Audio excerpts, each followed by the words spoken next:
Present social మీడియాలో Boston dynamics company వాళ్ళ atlas AI robot దుమ్ము రేపుతుంది. అలానే బ్యాడ్మింటన్ ఆడుతున్న మరొక రోబోట్ కూడా సోషల్ మీడియాలో బాగా వైరల్ గా మారుతుంది. మరి ఏంటి రోబోట్స్, ఇవి ఎలా పనిచేస్తాయి, పూర్తి సమాచారాన్ని ఈ రోజు మన ఏఐ తెలుగు ఛానల్ తెలుసుకుందాం. నమస్తే, నేను మీ కృష్ణ చైతన్య మండేలో, మీరు చూస్తున్నారు ఏఐ తెలుగు. మన AI Telugu beginner course 13th batch October 6వ తారీఖు నుంచి స్టార్ట్ చేస్తున్నాం. కేవలం 3000 రూపాయలకి ఏఐ లెవెల్ 1 రికార్డింగ్ కోర్స్ కూడా ఆఫర్ చేస్తున్నాం. అలానే 10,000 రూపాయలకి AI level 1 level 2 combo course offer చేస్తున్నాం. ఇంట్రెస్ట్ ఉంటే మన ఏఐ తెలుగు కోర్సులో జాయిన్ అనుకుంటే స్క్రీన్ పై కనిపించే నెంబర్కి వాట్సాప్ చేయండి. సో ఫస్ట్ అయితే బోస్టన్ డైనమిక్స్ వాళ్ళు రీసెంట్గా ఒక వీడియోని అయితే రిలీజ్ చేశారన్నమాట. ఇదే వాళ్ళ అట్లాస్ రోబోట్. ఈ మధ్యకాలంలో అట్లాస్ రోబోట్ని రోబోటిక్సే కాకుండా ఏఐ టెక్నాలజీతో కూడా ఇంటిగ్రేట్ చేస్తున్నారు. సో దానంతటా అదే పనులు అయితే చేసుకోగలుగుతుంది అనమాట. సో దానికి సంబంధించిన ఒక వీడియోని కూడా వీళ్ళు రివీల్ చేస్తారు. ఫస్ట్ ఆ వీడియోని అయితే దాన్ని ప్లే చేసి మీకు చూపిస్తాను.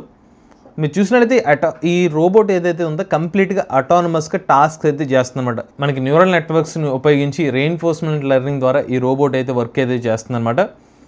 డిఫరెంట్ టాస్క్ అయితే చేస్తుంది. బోస్టన్ డైనమిక్స్ సంబంధించిన కుక్క రోబో ఏదో ఉందో దానికి సంబంధించిన పార్ట్స్ని అనేది సర్దుతుంది అనమాట. ఇలా కొన్ని టాస్క్ అయితే చేస్తుంది. ఇలాగా ఇదంతా కూడా త్రూ ఏఐ టెక్నాలజీ ద్వారా చేస్తుంది అనమాట. అది అలా కూడా స్టెప్ బై స్టెప్ ఏదైతే ఎక్స్ప్లెయిన్ చేశారు.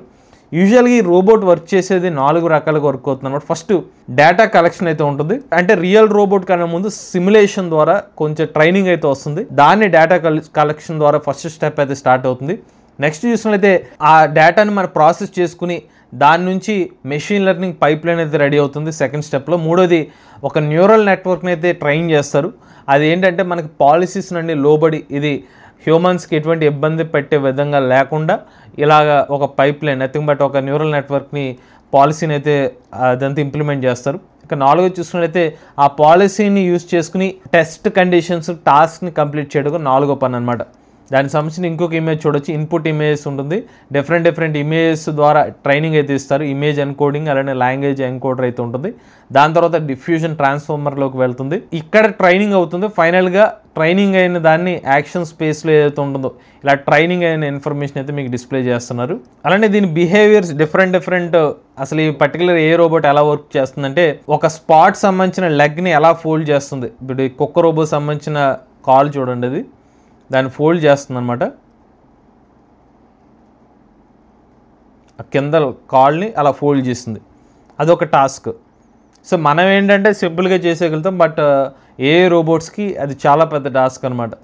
సో అదొక టాస్క్, అదొక ట్రైనింగ్ పీరియడ్. అలానే ఫేస్ ప్లేట్ ఏదైతే ఉందో అది బిన్లో పెట్టడం ఇంకొక టాస్క్. అది ఎలా చేస్తుందో కూడా ఇక్కడ మెన్షన్ చేస్తున్నారు. ఇక్కడ మీరు గమనిస్తే ఇది ఎక్కడ కూడా వైర్డ్ కనెక్షన్స్ కానివ్వండి, లేకపోతే మన ప్రాంప్ట్ ద్వారా ఎక్కడ అయితే వర్క్ చేయడం, అంటే వేరే వాళ్ళు దీన్ని కంట్రోల్ చేసి ఇలా యాక్ట్ చేయాలని చెప్పి అలాంటి ఏమి లేకుండా తానంతటా అదే వర్క్ చేస్తుంది. అలానే దీనికి సంబంధించిన ఏ ప్రాంప్ట్ ఇస్తే ఇది వర్క్ చేస్తుందో కూడా ఇక్కడ అయితే మెన్షన్ చేశారు. ఇచ్చిన ప్రాంప్ట్ ఏంటంటే move spot small parts and legs from the cart to the shelf. Spot robot ఏదైతే ఉందో దానికి సంబంధించిన చిన్న పార్ట్స్ అలానే కాళ్ళని తీసుకొచ్చి షెల్ఫ్లో పెట్టని చెప్పి ఒక ప్రాంప్ట్ ఇస్తే సో ఈ రోబోట్ ఆ పనులు అయితే చేస్తుంది అనమాట. సో నథింగ్ బట్ ఏ ద్వారా ప్రాంప్ట్ ఇన్పుట్ని తీసుకుంటుంది, దాన్ని ఎగ్జిక్యూట్ చేస్తుంది. ఇది మీరు కనిపించినంత ఈజీ కాదు. దీనికి ముందు మీకు చెప్పిన స్టెప్స్ ఏదైతే ఉన్నాయో అవన్నీ పాటించిన తర్వాత ఫైనల్గా ఇంత రెడీగా ఆ వర్క్స్ అయితే చేయగలుగుతుంది అనమాట. అగైన్ బిన్లో ఏమంటే ఆ బిన్ని తెరిచింది. సో ఆ బిన్ నుంచి తెరిచి ఆ బిన్లో ఉన్న పార్ట్స్ని బాక్స్లోకి వేస్తుంది అనమాట. ఇంకా దీనికి వేరే ఎడిషనల్ మ్యానిపులేషన్ క్యాపబిలిటీస్ కూడా వచ్చినాయి అనమాట త్రూ ఏఐ టెక్నాలజీ ద్వారానే. సో ఇది ఏమేం పని చేయగలుగుతుంది, ఇంకొన్ని కుర్చీ ఒకటి, ఇంకోటేమో పిండిలాగా ఉంది, అది లేకపోతే క్లాత్ అనుకుంటుంది, క్లాత్ని తీస్తుంది. అలానే చైర్ని పెడుతుంది, టైరు రోప్ని కడుతుంది,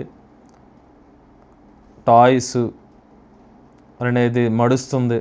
ఇలా మల్టిపుల్ టాస్క్ని ట్రైనింగ్ ఇచ్చి ఏఐ ద్వారా వర్క్ చేపిస్తున్నారు అన్నమాట. సో భవిష్యత్తులో మనుషులకి హెల్ప్ చేసే విధంగా ఈ రోబోట్స్ని అనేది ట్రైన్ చేస్తున్నారు త్రూ ఏఐ టెక్నాలజీ ద్వారా. అంటే వేరే వాళ్ళ అసిస్టెన్స్ లేకుండా తానంతటా అదే ఆ రోబోట్ పని చేయగలుగుతుంది అనమాట. నేను చూపించిన టాస్క్స్ మళ్ళీ అవే సింగిల్ టాస్క్లో, అంటే సింగిల్ ఈ వీడియోలో చూపిస్తున్నారు. ఒక టైర్ని ఫ్లిప్ చేస్తుంది. సో అలా ట్రైనింగ్ అయిన తర్వాత ఫైనల్గా అవుట్పుట్ ఎలా వచ్చింది అనేది దానికి సంబంధించిన వీడియో అనమాట. సో ఇది 1x speed, 2x speed, 3x స్పీడ్లో ఆ టాస్క్ని అయితే కంప్లీట్ చేస్తుంది. ఈ పర్టికులర్ రోబోట్ ట్రైన్ చేయడం కోసం 450 million parameter diffusion transformer based architecture ద్వారా ఈ రోబోట్ని అయితే డెవలప్ చేశారన్నమాట. అంటే అది యాక్షన్ అనేది చేస్తుంది. అలాంటి ఇమేజ్ డేటా అయితే ఉందో 30Hz ఇన్పుట్ అయితే వస్తుంది అనమాట. నెక్స్ట్ ఇది సిమ్యులేషన్ ల్యాబ్లో ఈ రోబోట్ని ట్రైనింగ్ ఇచ్చిన పోర్షన్ ఇది. సో ఇనీషియల్గా సిమ్యులేషన్ జరుగుతుంది, ఫైనల్గా దాన్ని తీసుకొచ్చి ప్రాక్టికల్గా ఎగ్జిక్యూట్ చేస్తుంది అనమాట. సో అదొక రోబోట్. అంటే ఇప్పుడు కొత్తగా ఇంకొక రోబోట్ కూడా వచ్చిందనమాట. అదే ETH జ్యూరిచ్ అనే ఒక కొత్త రోబోట్. ఈ రోబోట్ ప్రత్యేకత చూసుకున్నట్లయితే ఇది షటిల్ ఆడుతుంది. సో మనందరూ వాడుకునే భాష యాక్చువల్ బ్యాడ్మింటన్ అంటాం. సో బ్యాడ్మింటన్ ఆడుతుంది అనమాట. ఇంకోండి షటిల్ కొడుతూ బ్యాడ్మింటన్ అయితే ఆడుతుంది. సో దీనివల్ల ఏంటంటే మనకి వేరే పార్ట్నర్ లేకపోయినా దీని ద్వారా ట్రైనింగ్ కావచ్చు అలాగనమాట. దీన్ని ట్రైన్ చేశారనమాట. సో ఇలాగ మల్టిపుల్ రోస్లో మీరు స్టార్ట్ చేయడం, బ్యాక్ స్వింగ్, హిట్టింగ్, రికవరీ ఇవన్నీ చేస్తుంది. బట్ ఇక్కడ గమనించాల్సింది ఏంటంటే ఇది కలర్ ద్వారా ట్రాక్ చేస్తుంది అనమాట. మీరు చూస్తే అది క్లియర్గా రెడ్ కలర్లో షటిల్ని అయితే మెన్షన్ చేశారు. సో అది కలర్ని బేస్ చేసుకుని అది ట్రైనింగ్ చేశారన్నమాట. ఇది స్లో స్పీడ్లో కూడా చూపిస్తున్నారు. మొత్తం 4 కాళ్ళు ఉన్న ఒక రోబోట్ అనమాట. అలానే మనకి బ్యాడ్మింటన్ ర్యాకెట్ పట్టుకుని ఆడే ఒక ఆర్మ్ కూడా ఉంటుంది, దాంతోనే గేమ్ ఆడుతుంది. సో పొజిషన్ జడ్జ్ చేసుకుంటా అది ఎక్కడ వస్తుందో కూడా అది అడ్జస్ట్ చేసుకుంటూ అక్కడికి వెళ్ళి ఆడుతుంది అనమాట. సో వాల్యూ ప్రిడిక్షన్ అదంతా కూడా ప్రిడిక్ట్ చేసుకుంటూ త్రూ AI టెక్నాలజీ ద్వారా అది ఎలా పడుతుంది దాని ప్రొజెక్షన్ కూడా అంచనా వేస్తుంది. ఇది త్రూ చూసుకున్నట్లయితే కెమెరా యాంగిల్లో ఏం కనిపిస్తుందో కూడా చూడొచ్చు. జస్ట్ దానికి ఆ రెడ్ కలర్ ఆబ్జెక్ట్ మాత్రం కనిపిస్తుంది అనమాట.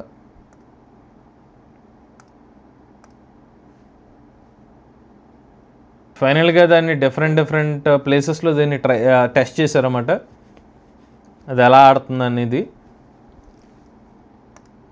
ఇది చూసుకున్నట్లయితే అన్సూపర్వైజ్ లెర్నింగ్ ద్వారా ఈ గేమ్ని అయితే నేర్చుకుంది.